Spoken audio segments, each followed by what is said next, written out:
जय जय श्री हरि। मैं बुद्ध पूर्णिमा की सबको महिमा बतलाती हूँ, महिमा बतलाती हूँ। बैसाख मास के इस दिन से जुड़ी कथा सुनाती हूँ, हाँ जी कथा सुनाती हूँ। कैसे गौतम बुद्ध को मिला ज्ञान तुम्हें ये बतलाती हूँ, तुम्हें ये बतलाती हूँ। बैसाख माह के इस दिन की तुम्हें कथा सुनाती हूँ, हाँ जी कथा सुनाती हूँ। जय जय सिया राम मित्रों, आप सभी का राम की लीला महान चैनल में हार्दिक स्वागत है। आज का विषय है बैसाखी पूर्णिमा, बुद्ध पूर्णिमा। इसका नाम बुद्ध पूर्णिमा क्यों पड़ा, आइए जानते हैं। कहते हैं ईसा से 563 वर्ष पूर्ण भारतवर्ष में एक राजा राज्य करते थे जिनका नाम शुद्धोधन था। शुद्धोधन की पत्नी का नाम महामाया था। शुद्धोधन को संतान होनी थी। उन दिनों प्रचलन में ये बात थी कि जब राजा की पहली संतान होती तो रानी के मायके में होती थी। इस कारण राजा ने अपनी रानी महामाया को उनके मायके भेज दिया। रानी महामाया अपने मायके जा रही थी, परंतु रास्ते में ही उन्होंने पुत्र रत्न को जन्म दे दिया और पुत्र रत्न को जन्म देते ही वह इस संसार से विदा कर गई। उनका स्वर्गवास हो गया। रानी के स्वर्गवास हो जाने के कारण राजा अपने पुत्र को अपने राज्य में वापस ले आए और वहाँ उन्होंने धूमधाम से अपने पुत्र का नामकरण संस्कार किया, जिसमें उनका नाम सिद्धार्थ रखा गया। सिद्धार्थ के नामकरण संस्कार में राजा के राज्य के बड़े जाने माने लोग सभी उपस्थित हुए थे। सभी ऋषि मुनिगण सभी उपस्थित हुए थे। ऋषियों ने बालक को देखते ही कहा, हे राजन, यह बालक बहुत अद्भुत है।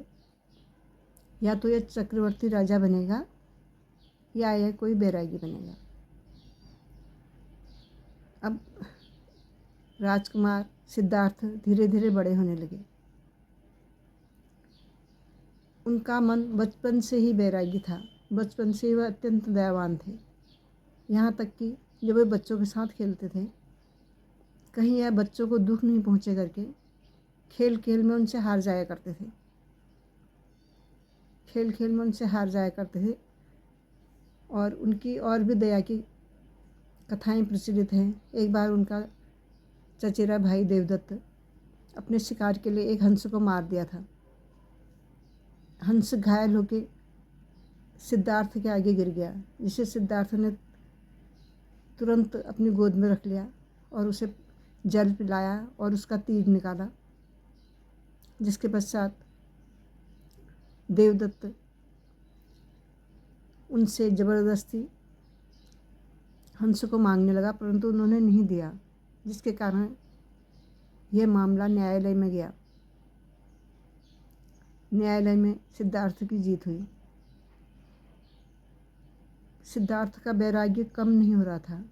राजा ने बहुत यत्न किए, जिससे थक हार के उन्होंने 16 वर्ष की अवस्था में उनका विवाह कर दिया। सिद्धार्थ की पत्नी का नाम यशोधरा था।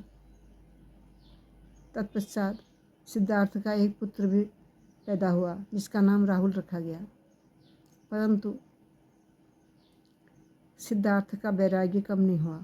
एक दिन वह अपनी पत्नी और बेटे को सोता हुआ छोड़कर महल त्याग के चले गए। रास्ते में जाकर उन्होंने अपने केश उतार लिए और योगी का रूप धारण कर लिया। जिस समय उन्होंने केश उतारे, वह राजा बिंबिसार के राज्य में थे। बिंबिसार को पता चला कि राजा शुद्धोधन के बेटे यहाँ आए हुए हैं और वह इस प्रकार संन्यास ले रहे हैं, तो उन्होंने उनको बहुत समझाया, परंतु वो नहीं माने